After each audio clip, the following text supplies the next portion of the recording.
कल तक मेरे पापा मुझे कहानी सुनाते थे और मैं कहानी सुनते सुनते सो जाती थी।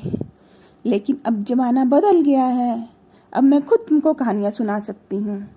जैसे मैं लोरी गाऊँ और तुम सो जाओ, इसी तरह से मैं तुमको कहानी सुना सकती हूँ, जिससे कहानियों के माध्यम से तुम बहुत सारी बातें सीख जाओ। क्योंकि आजकल तो स्कूल में छुट्टियाँ चल रही हैं, तो सारा दिन भर क्या करोगे?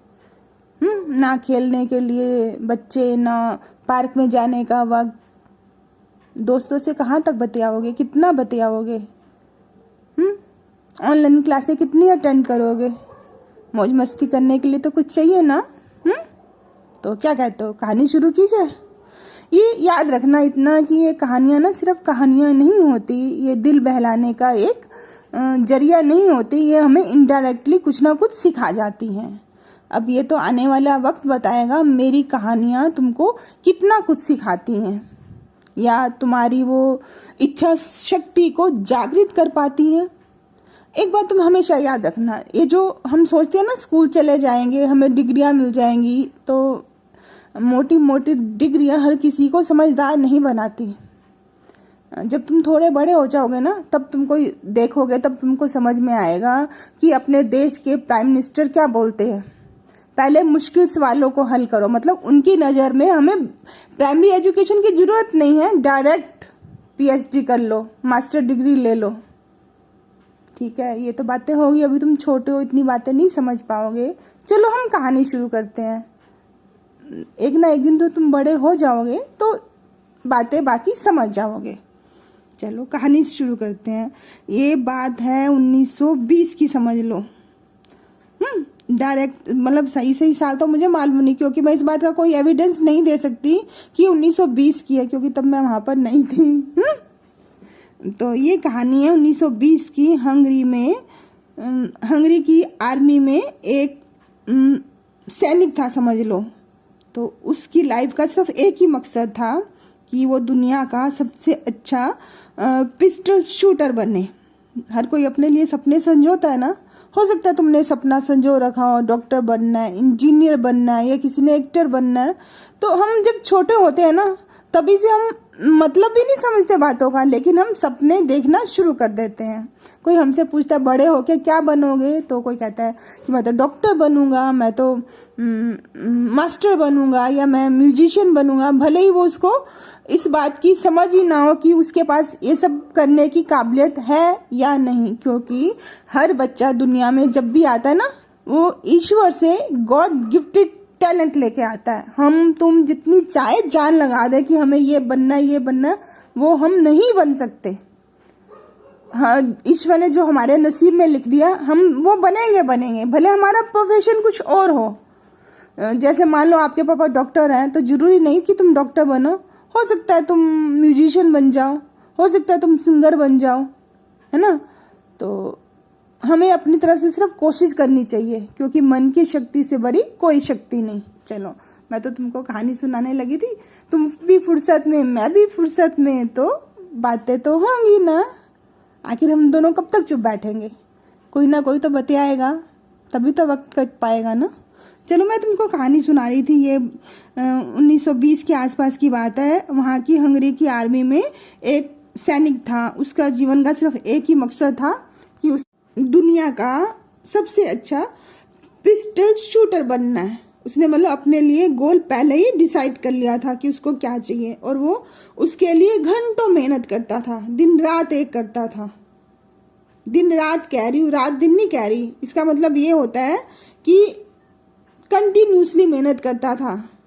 और अगर मैं रात दिन कह दूंगी ना, तो इसका मतलब हो जाएगा कि वो दिन में भी सोता रहता था, क्योंकि शब्दों का सामर्थ्य भी हो जाता है व्यर्थ। आगे पीछे कर दिया तो बदल जाएगा अर्थ। समझ रहे हो मैं क्या कहना चाह रही हूँ? समझोगे क्यों नहीं? तुम बड़े हो रहे हो, तुम दूध पीते बच्चे नहीं हो, है ना, समझोगे। तो वो मैं तुमको बता रही थी, वो दिन रात मेहनत करता था, तो उसको उसकी मेहनत का फल भी मिला। वो अपने देश के टॉप, यानी जो उसके देश के पिस्टल शूटर थे, उसमें वो टॉप पे था, यानी उसको नेम एंड फेम मिलना शुरू हो गया था। तो सन 1938 के आसपास की बात है, तब वो कोई 28 साल के आसपास का रहा होगा। तो उसने सोचा कि अब जब देश दुनिया में जब शूटिंग ये चैंपियनशिप होगी तो मैं भी करूँगा कुछ। और वो उसने कर लिया, उसने जीत लिया, क्योंकि वो मेहनत तो पहले से ही कर रहा था। फिर क्या हुआ, सन 1940 के आसपास जो भी गेम होंगे लोगों ने मतलब अपने आप से जमा घटा कर लिया कि 1940 के आसपास जो भी ओलंपिक्स गेम होंगे उसमें ये बंदा गोल्ड मेडल जीत लेगा। ये लोगों ने अपने आप सोच लिया, समझ लिया, जबकि उसने ऐसा कुछ नहीं सोचा। दुनिया में बहुत कुछ ऐसा होता है जो हम नहीं सोचते, लोग सोच लेते हैं। पता नहीं लोगों को ऐसा क्यों मजा आता है, अपने आप ही जमा घटा करने लग जाते हैं। वो ये नहीं सोचते कि वक्त मालूम नहीं कौन सी करवट बैठ जाए, कल क्या होगा कोई नहीं जानता। जो भी हमें करना है आज करना है, अपनी तरफ से पूरी कोशिश करनी है। तो फिर क्या हुआ, मैं बताई थी ना कि होने को कुछ भी हो जाता है। तो इस दरमियान हुआ ये कि उसका एक्सीडेंट हो गया, क्योंकि वो आर्मी में तो था ही सही। और उस एक्सीडेंट में, वो एक्सीडेंट कैसे हुआ था ये तो तुम समझ गए होगे, क्योंकि आर्मी में है तो गोला बारूद तो का तो वहाँ काम होगा ही होगा ना। तो एक हैंड ग्रेनेड फट गया था उसके हाथ में, और जिसकी वजह से उसका दायां हाथ चला गया। और जब उसका दायां हाथ चला गया तो मतलब उसका सपना टूट गया, क्योंकि वो तो अपने हाथ से ही करेगा ना जो भी शूटिंग करेगा, तो पैर से तो करेगा नहीं, आंखों से तो करेगा नहीं। ये तो समझदारी वाली बात है। तो लोगों ने कहा ये बंदा तो गया, और उसने भी सोच लिया कि अब क्या होगा, अब तो उसका सपना टूट गया। लेकिन उसको चैन नहीं था, उसने कहा ये तो नहीं चलेगा, अगर ये मेरा सपना पूरा नहीं होगा तो मैं दुनिया में दोबारा आऊंगा, और तब तक दोबारा आऊंगा जब तक मेरा सपना साकार नहीं हो जाता। ये उसने मन ही मन सोच लिया था। फिर जब ये उसने तब सोचा था जब वो हॉस्पिटल में बेड पे था, क्योंकि तब तो कोई काम और था ही नहीं, दिमाग था वो था, और दिमाग में कुछ ना कुछ चलता रहता था। और इसी दरमियान उसने सोच लिया, मन पक्का कर लिया कि जो भी हो मैंने जो सोचा है वो मुझे चाहिए, मतलब चाहिए, भले दुनिया इधर से उधर ही क्यों ना करनी पड़े। ये सब हॉस्पिटल के बेड पे बैठे बैठे उसने सोच लिया।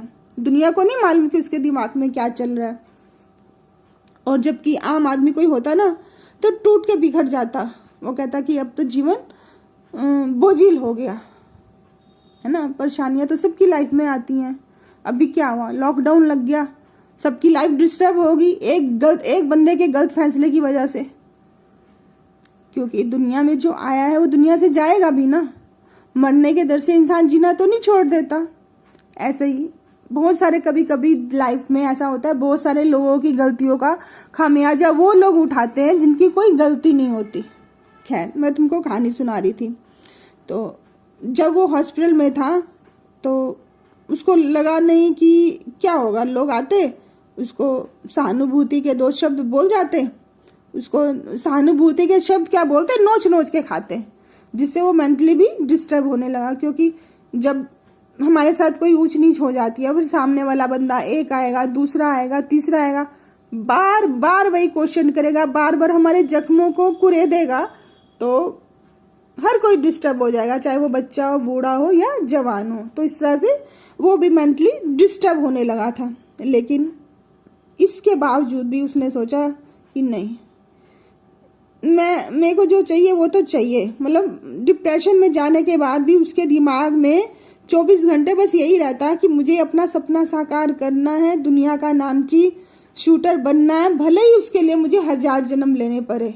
डिप्रेशन के बावजूद उसके दिमाग में ये बात उससे कभी जाती नहीं थी। खैर, जब उसको हॉस्पिटल से छुट्टी मिली तो उसने सोचा कि अब क्या किया जाए, मेरा हाथ बेकार हो गया तो क्या, कि अब दूसरों के आगे हाथ फैलाया जाए, नहीं नहीं ये सब नहीं चलेगा। तो उसने सोचा कि क्या करूं। उसके दिमाग ने कहा, करना क्या बालक, भगवान का दिया तेरे पास दूसरा हाथ है ना, तो तू ईश्वर का शुक्र मना और अपने दूसरे हाथ से लग जा। तुझे तो अपना सपना ही पूरा करना है ना, तुझे इस बात से क्या लेना देना कि तेरा दायां हाथ गया या बायां हाथ गया, तूने किस हाथ से काम करना है। तेरा मकसद तो सिर्फ यही है कि जो तुझे चाहिए, मतलब वो चाहिए, भले वो कैसे भी मिले, है ना। तो उसने सोचा ठीक है। तो फिर उसने दूसरे हाथ से प्रैक्टिस करनी शुरू कर दी। जबकि आम आदमी होता तो वो डिस्टर्ब हो जाता, उसके लिए सब प्रैक्टिकली पॉसिबल नहीं होता। और जब बच्चा या कोई इंसान इस तरह से सोचता है ना, मतलब बहुत पॉजिटिवली, तो उसका मतलब सिर्फ यही होता है कि उसके आसपास के लोग, उसके फैमिली मेंबर इतने स्ट्रांग हैं, वो उसकी पीठ पे हाथ रख देते हैं। जब हमारे आसपास के लोग इस तरह के होते हैं ना, वो कहते हैं नहीं बेटा ठीक है, टेंशन मत ले, हम तेरे साथ हैं, तो सामने वाला अपनी पूरी उसमें एनर्जी खपा देता है, अपनी जान झोंक देता है कि चलो ठीक है, हारने से पहले कोशिश करके देख ली जाए तो जाता क्या है। तो ठीक है, उसने अपनी तैयारी करनी शुरू कर दी। तो फिर क्या हुआ, जब चैंपियनशिप होनी थी तो उस वक्त फिर कुछ और अनहोनी हो गई। देश दुनिया के हालात और परिस्थितियां बदल गई, मतलब विश्व युद्ध हो गया, और इस तरह से 1940 से 1944 के बीच में जो ओलंपिक गेम्स होने थे वो कैंसिल हो गए और वो पोस्टपोन हो गए। यानी वो 1948 के लिए हो गया था कि वो तब होगा लंदन ओलंपिक का, मतलब कि 4 साल और आगे हो गए।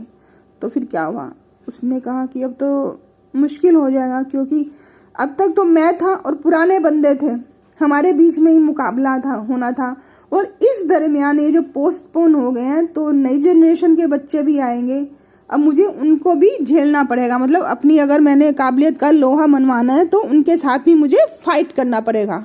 अब तो ये काम थोड़ा और मुश्किल हो गया है, लेकिन मुश्किल हुआ है, नामुमकिन नहीं, ये उसने सोच लिया। हाँ, मुश्किल है तो मुश्किल को तो आसान बनाया जा सकता है, नामुमकिन को मुमकिन बनाया जा सकता है ना। लेकिन अब तुम ये मत कहना एक शायर की तरह कि आसमान में छेद हो सकता है, आसमान में छेद नहीं होता, ये तो सिर्फ बातें होती है, एक मुहावरा होता है। जो लोग इस तरह से सोचते हैं कुदरत को धौंस दिखाते हुए कि हाँ हम ये कर लेंगे, वो मात खा जाते हैं। बहुत सारे राइटर लोग इस तरह से लिख देते हैं कि समंदर उलझ जाए प्यास से, या वो एक पैर मारेंगे तो जमीन से पानी निकल आएगा। नहीं, प्रैक्टिकली जब हम ये थाट के धरातल पर रहकर सोचते हैं ना, तब हम कामयाब ज़्यादा होते हैं बजाय इसके कि जब हम सपनों की दुनिया में रहते हैं। तो इस बीच उसने सोचा कि चलो जो भी है, घुटने टेकने से तो बेहतर है ना, कोशिश करके देख ली जाए, जो होगा सो देखा जाएगा, मैं पार्टिसिपेट करूँगा और अपनी जान लगा दूंगा।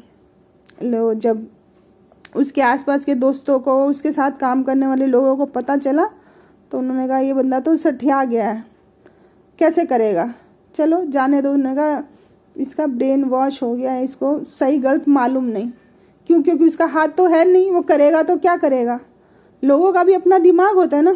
खैर, उसने बातें सुनी, इधर से सुनी और दूसरे कान से निकाल दी, और इस दरमियान उसने अपने टारगेट पे फोकस रखा कि हाँ मुझे क्या चाहिए, और उसके लिए उसने दिन रात मेहनत की, दिन रात, किसी को नहीं मालूम, वो जानता था और उसके अपने जानते थे।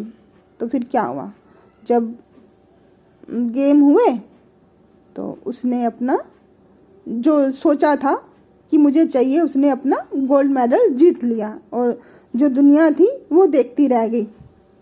और वो जो जिस बंदे का मैं जिक्र कर रही थी, जिसकी कहानी सुना रही थी, इसका नाम था कैरोली टेकोस, और ये उसकी अकल्पनीय कहानी दुनिया को बहुत बड़ा संदेश देती है कि ये जो अपनी हार खुद मान लेते हैं, वो समझ लो जीते जी बाजी हार जाते हैं। दुनिया हमें क्या कहती है, हमें उसके बारे में नहीं सोचना चाहिए, हमारा मन और दिमाग क्या कहता है, हमें उस पर फोकस करना चाहिए। तो ये तो मैंने तुम्हें सुना दी कहानी, तुमने इस कहानी से क्या सीखा मुझे बताना कमेंट सेक्शन में। लोग कहते हैं मैं अच्छी कहानी सुना सकती हूँ, तो मैंने एक कोशिश की है।